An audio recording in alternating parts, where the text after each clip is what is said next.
All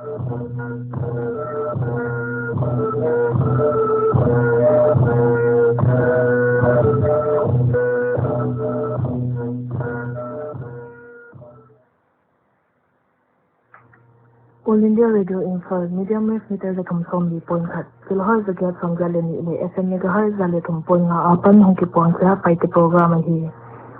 tuni in tak la kom sinna COVID-19 awareness contact na ong pon ma le si thian nga ya pan la twa le ngai na ine dingo tu na ma sapen in zolin si la lian boy ton sing na phwa si thian ngai na sak ngai dingo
All India Radio Info Sathak Lakhom Asintu Vongyan Moy. Manipur Chief Minister N. Biren Singh in Coronavirus Zaka Damlowa ki Enkolpian. A case result negative ahito kiton in Damdori Napan Port Sakita. State in COVID-19 active case ni non lauchi in GNA. Gamsunga COVID-19 active case omnon ki male. Nipite pilwang ding in yen. Chief Minister in Indo-Myanmar Gamgi Hoi Taka Enkai ding in DGP LM Khawti Kyanga Thi Saka. Police checkpoint Muntom Tama Koi ding. Abi Kim Suratanpo District Lau Thong Wai Ahi Manin at Kaido ding in yen. Henat na Khatria Katinavile ni Tampi Lo Sonte Ahi Manin. Paramedics le medical staff pa na Galma Tonga Pangtil Zat ding medical vanzat Hoi Lo Te Piak Lo ding in yen. Manipura COVID-19 confirmed case ni in Nume Kumsom ni le thum ni le pasal kumsom guk lenga ni damsiang takin damdoin po san tao. Nubang za yam paita in Goa in a state sunga coronavirus omnon lo chi impuang. Chhattisgarh IIT Bhilai to Simkhom Bhilai Steel Plant personal protection equipment lutuam na head cover ball kya. Tamil Nadu zanin khatli thu in COVID-19 damlo mi zale somsagi ligyate damdori napan port sakin senayapan case somnga lengatel in state in case thak somsagi leguk chante total in positive case sangle zangale som kwale guk chante in dakar som ni leli sungin damlo khatsi de nona misi akigom in som ligyat thata. Dr. Anand Mohan, Head of Pulmonary Medicine AIMS in Damdoi hydroxychloroquine ahi kele anti-malaria damdoi doctorin aso ahi kele nirlo ding in nipite theisak damdoi antibiotics antiviral ahi kele hydroxychloroquine ahi kele anti-malaria te damdo doctor in nirja honso ahi kele nirlo ding ma ani ki khut data damdoi mo nirlo ding.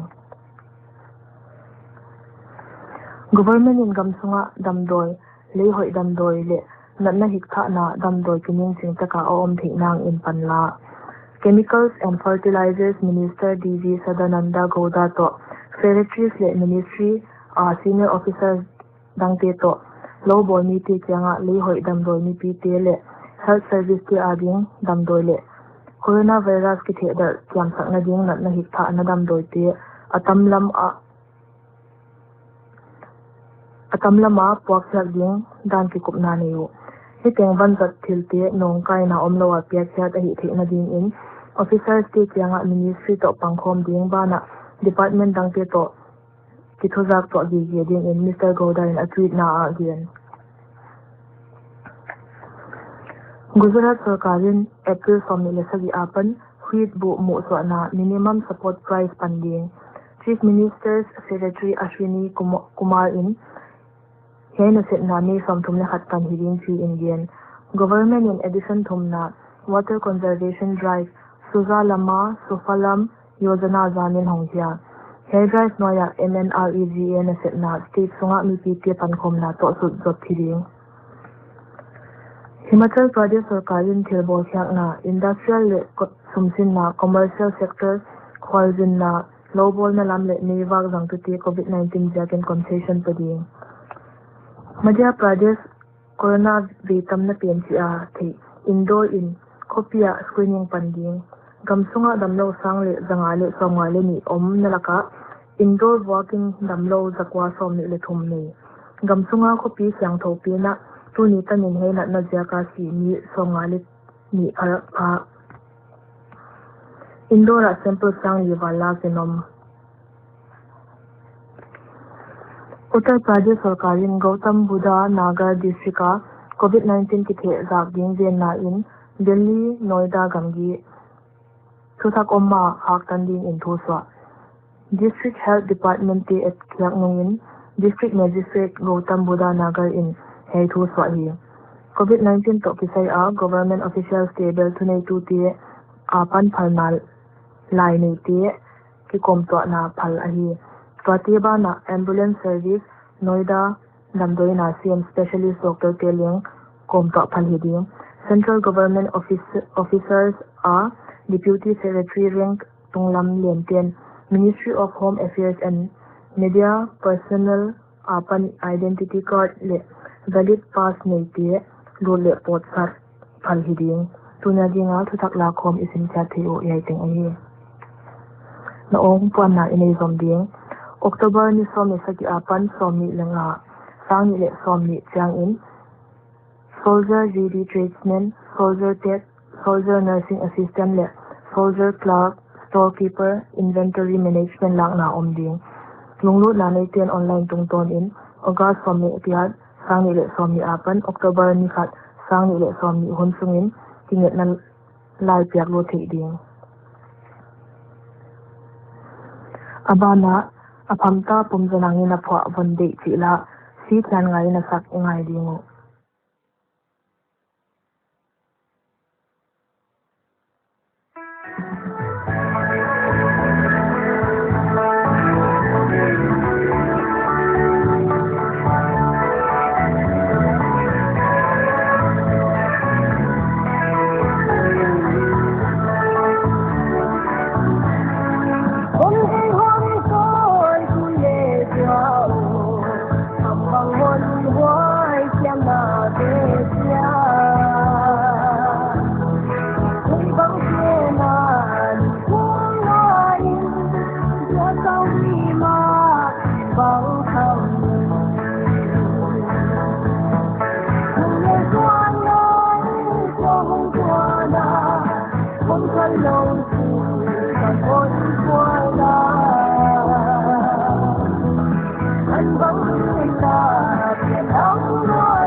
Coronavirus upon Kivending Dan Tokisaya, Directorate of Health Services, le IDSP National Health Mission, Manipur Tia Pan Nipite Kyanga Kizak Sakna. sang ni le som le kwa novel coronavirus ahi kele sang ni le som le kwa nCoV kisi ihulak na lam to kisaya damlo na si khati a apaita December sang ni le som le kwa khabulin Wuhan China a mukya kinom hi taksa a coronavirus kilat dan ke hi le khosik khu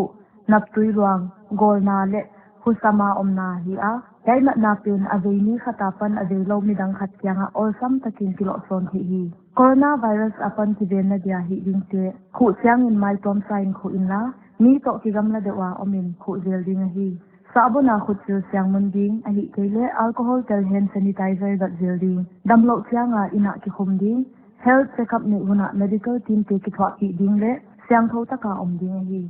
lo ding te atunga ki gen damlo na te na nei le mi pi la ka om tam lo ding hola ka sel siat fin lo ding kep bit lo gam sa khoi khak lo ding khut min sa amit nak le kam khoi lo ding bana mi dam lo te to kinai wa a om lo ding hi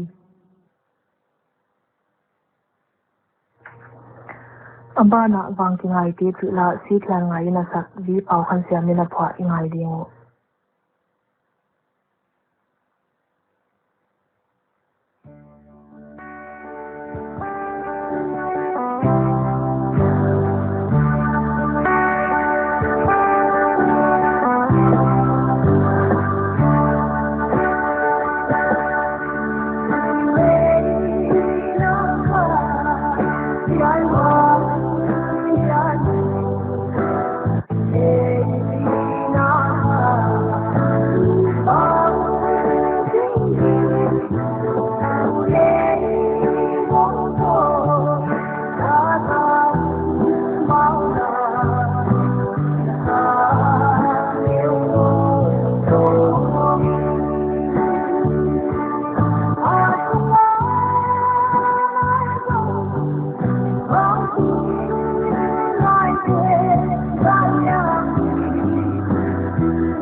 Tunya dinga si thian nga ya pan la twa ling ngai thiu yai teng a hi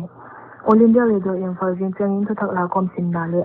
songkho ha wa pan la twa ling ngai na inei dingo tuni ta lam da le le ni som mi gen to ki pan in hunu avita mun cha pai ti program ngai teng teng om nom le mang pha